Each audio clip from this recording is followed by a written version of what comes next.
So let's start with our CMA syllabus 2016 level 3, which is your final level. So now let's discuss about the subjects into this. But before coming to the subjects, as we are already aware कि हम लोगों के जो exam schedule थे जुलाई में होने के लिए, they are again postponed due to COVID-19 and the dates are yet to be announced. So let's just focus on our preparations as of now and stop worrying about the exam dates. So group 3, again, it has 400 marks. By 400 marks, it means that group 3 maybe there are 4 subjects all in all. And in चारों subject में individual subject को clear करने के लिए आपको 40% and more चाहिए होते हैं एंड पूरे ग्रुप को क्लियर करने के लिए आपको more than 50% of the marks चाहिए होता है। इसका ये मतलब है कि अगर आपका पूरे ग्रुप का टोटल 200 मार्क्स है तो भी वो क्लियर कैटेगरी में ही आएगा एंड 200 प्लस है तो भी वो क्लियर कैटेगरी में ही आएगा। तो लोगों को कंफ्यूजन होती है कि मैम हम लोगों को 200 मार्क्स पे क्या हम क्लियर होंगे?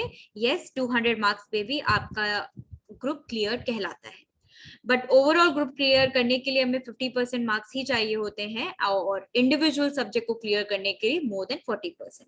अगर आपका ओवरऑल स्कोर लेट्स से 220 है आउट ऑफ योर 400, लेकिन किसी एक सब्जेक्ट में अगर आपका मार्क्स लेस देन 40% है या लेट्स से 39 भी आ गया तो आपका ये ग्रुप क्लियर नहीं कहलाएगा।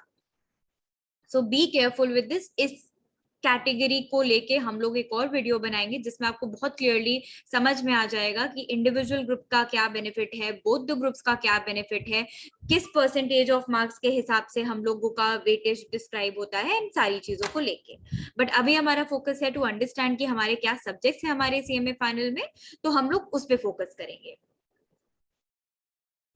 So your first subject of your group 3 is your corporate law and compliance. So this subject is 70% majorly your practical, and when I say practical in a theory subject, it means mostly case studies. Case studies आप तब solve कर सकते हैं जब आपको law अच्छे से पता है। सो माना ये थ्योरी सब्जेक्ट है, बहुत कम टाइम लगता है इसको पढ़ने में, अगर आप ढंग से सब्जेक्ट को देंगे तो आपको 10 डेज से ज्यादा ये सब्जेक्ट प्रिपेयर करने में नहीं लगता। And 10 days is the time period that I am saying, including your mock test, your revisionary papers, your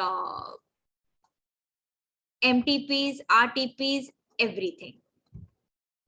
So the Companies Act 2013 is consisting your 50% of the weightage. ये बहुत important है। आप इसके बिना अगर आप सोच रहे हैं कि मैं पूरा लॉ का पेपर क्लियर कर लूं तो वो इम्पॉसिबल है। तो हम लोगों को इस कंपनी एक्ट 2013 को बहुत ही इजी और बहुत ही इंटरेस्टिंग सब्जेक्ट है। ये आपका पूरा बेस है। ये आपके इसके प्रिंसिपल्स आपके अकाउंट्स में भी काम आते हैं, आपके कॉस्टिंग में भी, कॉस्ट ऑडिट में भी काम आते हैं। तो आप आगे चल के देखेंगे कि इस सब्जेक्ट का बहुत ज्यादा रिलेशन है बाकी सब्जेक्ट से। इंसॉल्वेंसी एंड बैंकरप्सी कोड 2016, ये बहुत प्यारा चैप्टर है। इसको भी अगर आपने एक बार अच्छे से पढ़ लिया, आप ये समझ लो कि इसके 10% of the marks is a lollipop marks for you, and I am not kidding. This is the most easy topic of your entire syllabus, तो इसको भी हमें छोड़ने की बिल्कुल जरूरत नहीं है। Moving ahead to other corporate laws which consist of your 25% of the weightage.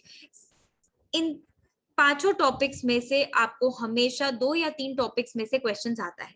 Now to understand कि किन टॉपिक से क्वेश्चन आता है, आपको पास्ट ट्रेंड का एनालिसिस करना पड़ेगा। आपको अपने स्कैनर के थ्रू ये देखना पड़ेगा कि लास्ट 2-3 अटेम्प्ट से किस टॉपिक के सब क्वेश्चन सबसे ज्यादा पूछे जा रहे हैं। मान लो अगर पिछले 2 अटेम्प्ट में सभी के क्वेश्चन ज्यादा पूछे गए हैं तो आप ये मान के चलो कि आपके इस अटेम्प्ट में इन चारों की प्रोबेबिलिटी थोड़ी ज्यादा होगी।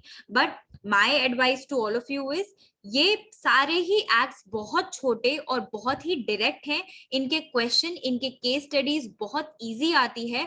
अगर आपको आपका स्ट्रेंथ कंपनीज एक्ट 2013 नहीं है, इन माय ओपिनियन आपको इन छोटे छोटे केस स्टडीज पे ज्यादा फोकस करना चाहिए, बिकॉज इनके केस स्टडीज कंपेरेटिवली बहुत इजी आते हैं।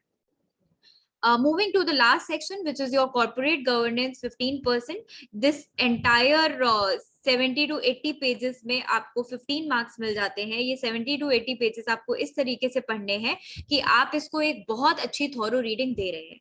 एग्जाम में ये इंपॉर्टेंट नहीं है कि आप पॉइंट टू पॉइंट सारी चीजें लिख रहे हैं या नहीं। एग्जाम में ये इंपॉर्टेंट है कि जो आपसे क्वेश्चन पूछा गया है आप उसको किस तरीके से इंटरप्रेट कर पा रहे हैं और अपनी कितनी अंडरस्टैंडिंग उसको उसमें दिखा पा रहे हैं। So these two topics are the most easiest. तो अगर आप मेरा एडवाइस चाहते हैं कि मैं इस सब्जेक्ट को कैसे प्रिपेयर करूं, अगर आपका बहुत ज्यादा स्ट्रेंथ कंपनीज एक्ट पे है तो आपको इस सब्जेक्ट में डरने की बिल्कुल जरूरत नहीं है। लेकिन अगर आपका कंपनीज एक्ट स्ट्रॉन्ग नहीं है तो आप सेक्शन बी को पहले करेंगे कंप्लीट, फिर आप सेक्शन सी को पहले करेंगे कंप्लीट, और फिर आप वापस से सेक्शन ए पे आएंगे और कंपनीज एक्ट में आपको directors, meetings, remuneration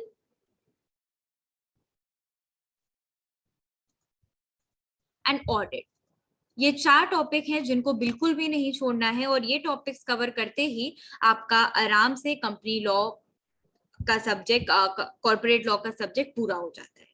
Moving to the next subject, which is your strategic financial management.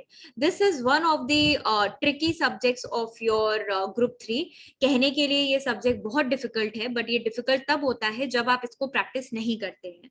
Otherwise अगर आपकी मैथ्स बहुत स्ट्रांग है, आपका फॉर्मूला बेस्ड लर्निंग बहुत स्ट्रांग है, so this subject is the most easiest subject for you. In section A, which is your investment decision, this mostly talks about your capital budgeting related questions. तो capital budgeting हमारे लिए काफी important हो जाता है finals के perspective से भी। तो हम लोगों को इसमें बहुत ज्यादा फॉर्मूले बेस्ड क्वेश्चंस मिलते हैं, काफी केस स्टडीज भी मिलती हैं जो हमें सॉल्व करनी चाहिए। लीजिंग डिसीजन बहुत इंपॉर्टेंट और बहुत छोटा टॉपिक है, बट इसके क्वेश्चंस हर ऑल्टरनेट अटेम्प्ट में 10 to 12 मार्क्स के आते ही आते हैं। Section B talks about your financial markets and institutions, जहां पे कैपिटल मार्केट और मनी मार्केट के बारे में डिस्कस होता है। So financial markets and institution, this is the most tricky part of your entire syllabus.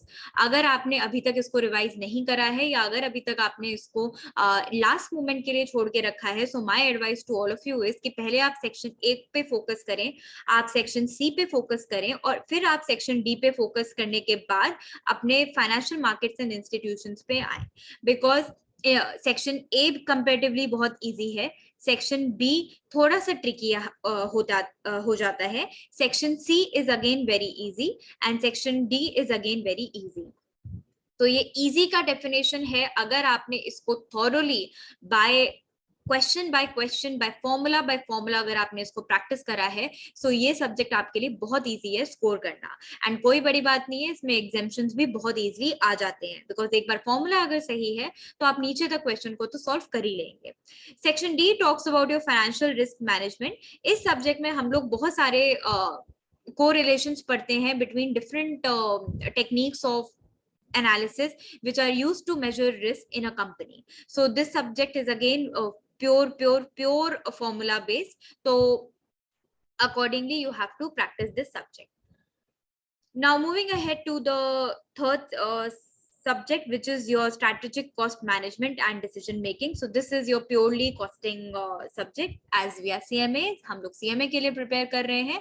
तो आप ये मान के चलिए, कहने के लिए ये कॉस्टिंग है, और आपने जो इंटर में कॉस्टिंग पढ़ी होती है, फाइनल की कॉस्टिंग बिल्कुल उससे डिफरेंट होती है, एंड आप लोग कॉस्टिंग के और एडवांस लेवल पे यहाँ पे पढ़ाई कर रहे होते हैं। कॉस्ट मैनेजमेंट में 20% ऑफ द वेटेज का मतलब है, मोस्टली जो हमारा लास्ट क्वेश्चन होता है पेपर का, उसमें होता है do any 5 questions out of the 7, do any 5 pointers out of the 7 pointers given, and उसमें जो 5 टॉपिक्स होते हैं वो आपके ज्यादातर थ्योरी बेस्ड क्वेश्चंस होते हैं। लीन अकाउंटिंग क्या होता है, जीरो बेस्ड कॉस्टिंग क्या होती है, इस तरीके के क्वेश्चंस आपसे पूछे जाते हैं। सो बहुत इजी हो जाता है स्कोर करना। And also in this particular segment जो प्रैक्टिकल क्वेश्चंस है वो बहुत कम होते हैं, तो अगर आप एक दिन भी पूरा इस पोर्शन को दे देंगे तो आपके लिए 20% ऑफ वेटेज आराम से कवर हो जाएगा। Coming to section B, which talks about your strategic cost management tools and techniques, ये हम लोगों का मोस्ट इंपॉर्टेंट है और सबसे ज्यादा पेपर हम लोगों का इस ही वेटेज से बन के आता है। और जैसा कि आप देख सकते हो 50% ऑफ द वेटेज, तो मतलब आपका आधा सिलेबस ही यहीं से कवर हो रहा है। इसमें भी डिसीजन मेकिंग टेक्निक्स में हमें ये बताया जाता है कि हमें ये डिसाइड करना है मेक और बाय क्या डिसीजन हमें लेना है, लीज करना है या हमें इन हाउस फैसिलिटी को यूज करना है। इस तरीके के कुछ हमें बहुत एनालिटिकल क्वेश्चन सॉल्व करने पड़ते हैं इसकी अंडरस्टैंडिंग बनाने के लिए। स्टैंडर्ड कॉस्टिंग के बेसिक्स आपने इंटर में पढ़े होते हैं, उसके कुछ एडवांस फॉर्मूलाज हम लोग फाइनल में कवर करते हैं।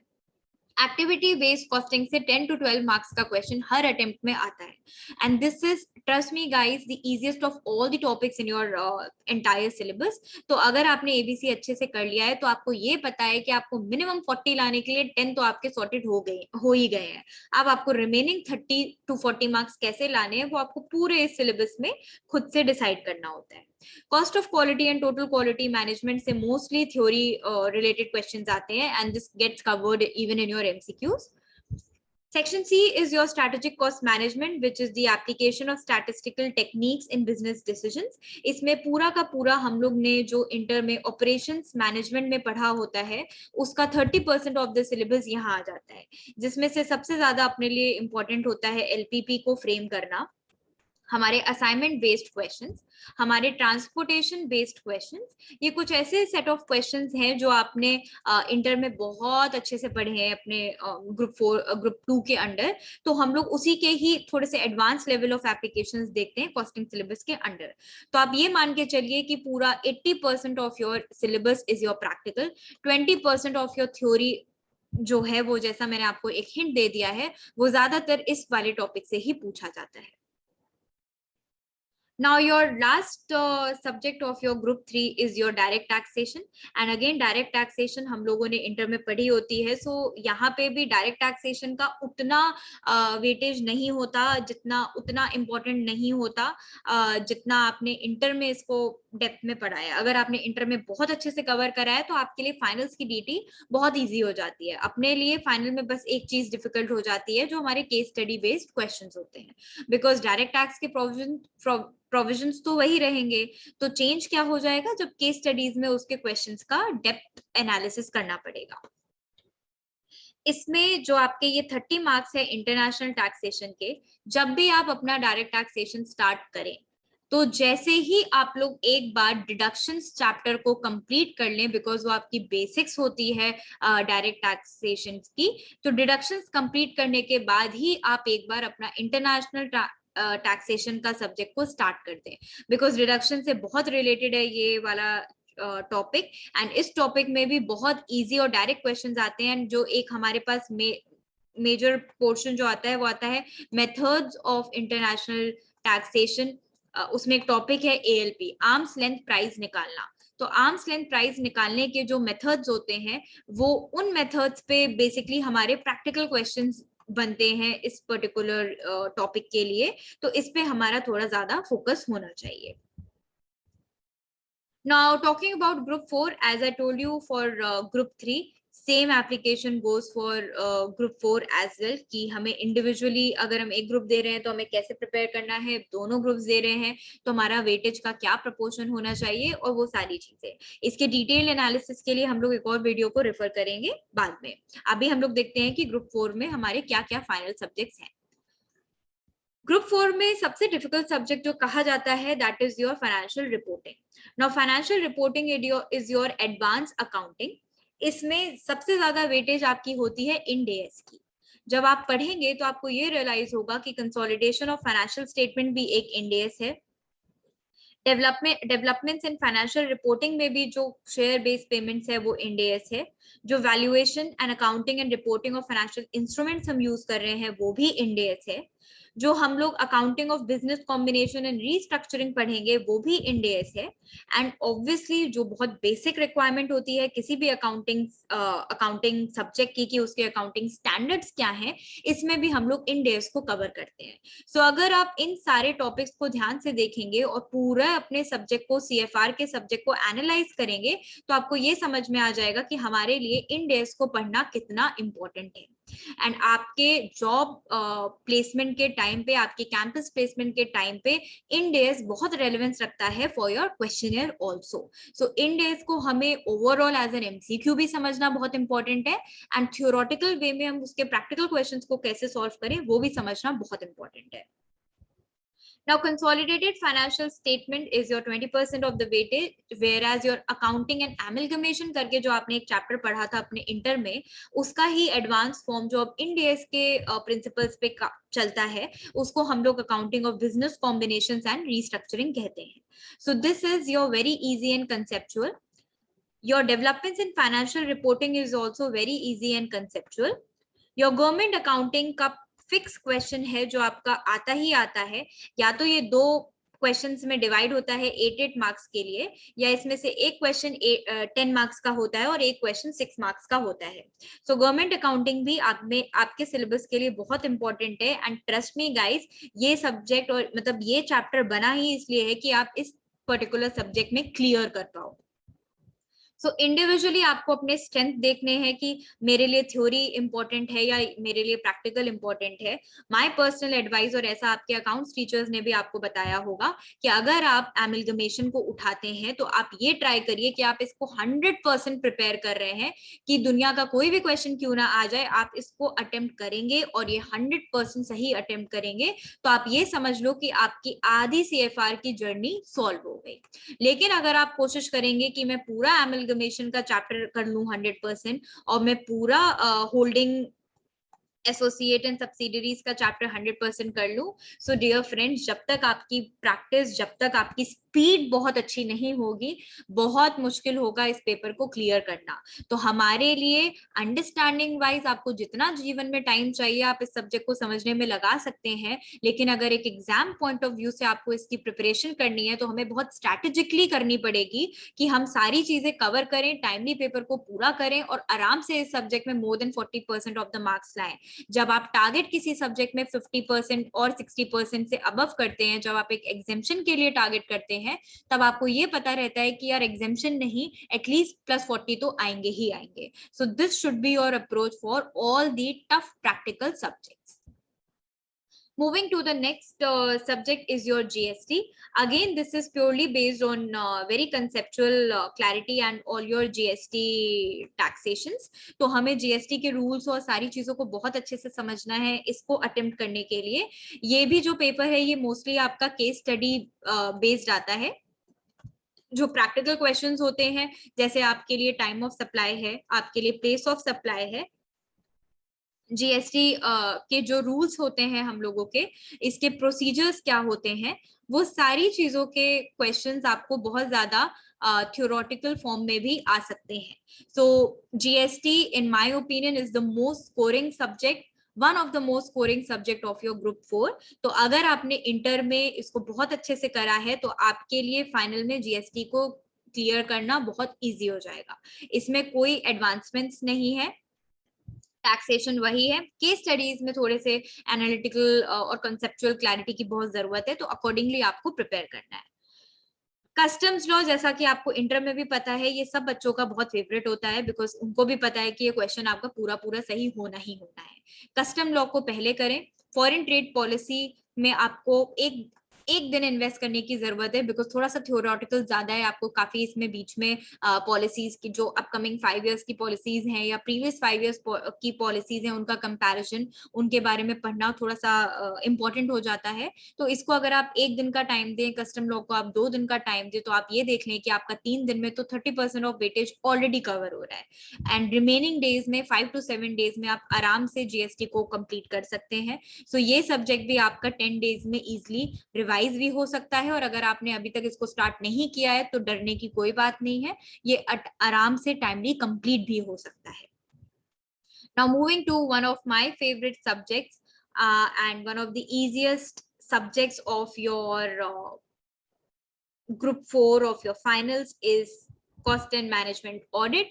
जैसा कि आप देख सकते हैं इसमें कंटेंट तो बहुत ज्यादा है, लेकिन ये पेपर बेहद इजी और आपके पास होने के लिए ही बना है. तो अगर आपके ग्रुप 3 में ओवरऑल वेटेज में कम मार्क्स हो गए और आप चाह रहे हो कि आप उसको ग्रुप 4 से कॉम्पेंसेट कर पाओ, so my dear friends, paper 19 and paper 20 are meant to clear both the groups together. And mind my words, this particular subject and the next subject that we are going to discuss only needs practice and practice भी आपसे कोई ये नहीं कह रहा है कि अगर आपके मॉड्यूल में 60 क्वेश्चंस दिए हैं तो आप पूरे 60 क्वेश्चन सॉल्व करो, लेकिन पास्ट प्रीवियस 3 इयर्स के जो क्वेश्चंस हैं, चाहे वो आपके एमटीपीज हैं, चाहे वो आपके आरटीपीज हैं, इनमें क्वेश्चंस को जरूर रिवाइज करें। आपके सिलेबस में अब वर्कबुक भी आने लग गई है, इन वर्कबुक्स को पूरा पूरा सॉल्व करें। It's very easy to score more than 60 marks in these subjects. So let's see कि क्या इनके breakups हैं. So section A talks about your cost audit, जो आपने थोड़ा सा brief अपने इंटर में पढ़ा हुआ है उसका सेम थोड़ा सा एडवांस हम लोग फाइनल्स में करते हैं। Management audit is again 15%, this is your pure theory, ये आता ही आता है और ये जनरली लास्ट क्वेश्चन में आपके कवर होता है बिकॉज उसमें आपको शॉर्ट नोट्स लिखने होते हैं। Internal audit, operational audit and other related audits भी मोस्टली ये थ्योरी पोर्शन होता है आपके सब्जेक्ट का। एंड जैसा कि मैंने आपको बोला है कि अगर आप कंपनीज एक्ट को अच्छे से कर लेते हैं तो बाकी आपके लिए बहुत इजी हो जाता है सब्जेक्ट्स को समझना। Case study on performance analysis में there are 30 different types of questions which are given under your performance analysis. इसमें से हर एक टाइप के अगर आप दो तीन क्वेश्चंस भी इजीली प्रैक्टिस करते हैं तो आपके लिए बहुत इजी हो जाता है परफॉर्मेंस एनालिसिस में फुल मार्क्स लाना। बिकॉज कॉस्ट ऑडिट जो है इसके स्टैंडर्ड्स थोड़े से ट्रिकी होते हैं समझने, एक बार आपने स्टैंडर्ड्स अच्छे से समझ लिए तो आपके लिए पूरा पेपर बहुत इजी हो जाता है स्कोर करना। So my dear friends, cost audit is one of the most important subject of your CMA syllabus. Reason being कि जैसे चार्टर्ड अकाउंटेंसी में ऑडिट बहुत इंपॉर्टेंट पार्ट रखता है, कंपनी सेक्रेटरी कोर्स में लॉ रिलेटेड चीजें बहुत इंपॉर्टेंस रखती हैं। सिमिलरली हमारे cost and management accountancy course में कॉस्टिंग रिलेटेड चीजें चाहे वो ऑडिट हो या चाहे उसकी अकाउंटिंग हो वो बहुत इंपॉर्टेंट रहता है। So this is one of the important subjects of your entire course. Now moving to the last subject, and again one of my favorite subjects is your SPM BV. SPM stands for your strategic performance management and BV stands for your business valuation. Strategic performance management आपका 30% theory होता है and 20% practical होता है। Now 20% जो आपका practical होता है, ये practical आता है आपके economic efficiency of the firm performance analysis में एंड एंटरप्राइज रिस्क मैनेजमेंट में।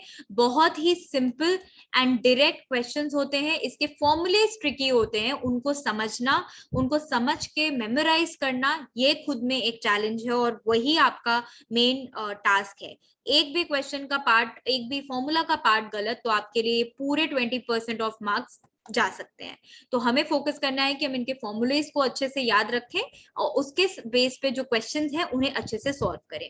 सो ये पर्टिकुलर सब्जेक्ट आपको प्रिपेयर करने में हार्डली 4 डेज लगेंगे एंड 4 डेज भी मैं आपको मैक्सिमम दे रही हूँ कि अगर आपको 2 डेज पढ़ने का मन नहीं है तब जाके इस सब्जेक्ट में आपको 4 डेज लगेंगे। Moving to the second part is your business valuation. Now again, business valuation is one of the most interesting subject of your CMA final, जिसमें बेसिक्स बिजनेस वैल्यूएशन बेसिक्स में हम लोग पढ़ते हैं टाइम सीरीज के बारे में कि किसी पर्टिकुलर चीज की अगर प्रेजेंट वैल्यू निकालनी है या फ्यूचर वैल्यू निकालनी है तो उसके कितने टेक्निक्स होते हैं, उसको हम लोग कैसे कैलकुलेट करते हैं, हम लोग उस सारे बेसिक्स को कवर करते हैं बिजनेस वैल्यूएशन बेसिक्स में। इसके आपके 10 to 12 मार्क्स के क्वेश्चंस आ जाते हैं और ये हर अटेम्प्ट अलग अलग टॉपिक से आते हैं, तो आपको इसको बहुत स्क्रूटनाइज करके एनालाइज करना पड़ेगा कि आपको इसे कैसे प्रिपेयर करना है। Valuation in mergers and acquisition is the most important subject. आप पूरा एसपीएम बीवी को एक तरफ रखो और मर्जर्स एक्विजिशन को एक तरफ रखो, इतना वेटेज में इसके डिफरेंस होता है। 20% of the syllabus mergers and acquisition से आता ही आता है और ये मैं शायद कम ही बता रही हूँ, ये कभी कभी 25 to 30 भी आ जाता है अगर आप इसके एमसीक्यू के भी क्वेश्चंस को जोड़ लो तो। सो मर्जर एंड एक्विजिशन, अगर आप बिजनेस वैल्यूएशन को पहले पढ़ रहे हैं तो पहले मर्जर एंड एक्विजिशन को साइड रखें कंप्लीट करके एंड उसके बाद इन रिमेनिंग 3 टॉपिक्स में से आप एनालाइज करें कि आपको आपके पास कितना टाइम है और आप किसको पहले कर सकते हैं। बट प्राइमरी बेसिस पे आपको मर्जर एंड एक्विजिशन को करना है। Now fair value in accounting measurement, again this is very simple and logical based question, so यहाँ पे आपको ज्यादा प्रॉब्लम नहीं होगी। वैल्यूएशन ऑफ इंटैंजिबल्स में हमारे पास गुडविल होता है, हमारे पास बहुत सारे और आप देखोगे कि ट्रेडमार्क की कैसे अकाउंटिंग वैल्यूएशन होती है, पेटेंट्स की कैसे वैल्यूएशन होती है, गुडविल की कैसे वैल्यूएशन होती है, हम वो सब वैल्यूएशन इसमें कवर करते हैं। So as I said that again your SPM and BV is one of the easiest subject which is made for you to score good marks. So dear friends, all the best for your preparation. Do well for your next or your upcoming exams. And अगर आप एक foundation के student हैं या अभी भी आप plan कर रहे हैं कि हमें CMA में एडमिशन लेना चाहिए या नहीं लेना चाहिए, so you can visit my channel, you can see all the videos there and आप ये अंडरस्टैंड कर सकते हैं कि इस पर्टिकुलर करिकुलम का क्या इंपॉर्टेंस है और इसमें कौन से सब्जेक्ट्स हैं और आपको कौन से सब्जेक्ट्स कितने इंटरेस्ट ला रहे हैं। Accordingly you can decide and take a call.